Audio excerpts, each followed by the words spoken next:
Hi, Tony Janko with the Janko Realty Group. I get asked this question a lot. That question, is now the right time to buy? The short answer is, it depends. What does it depend on? I'm glad you asked. It actually depends on whether you're buying cash or if you're financing.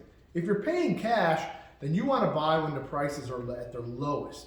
If you're financing, then you want to buy when the interest rates are at their lowest. Let me explain.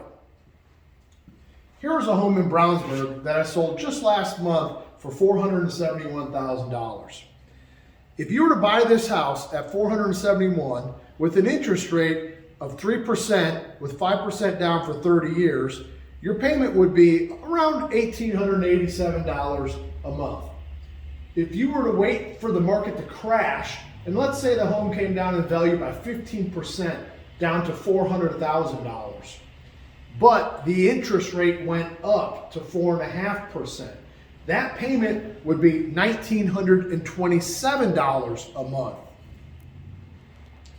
So to find out how to buy a house now, before the interest rates go back up, give me a call, Tony Janko, at 317-414-9355. Thanks!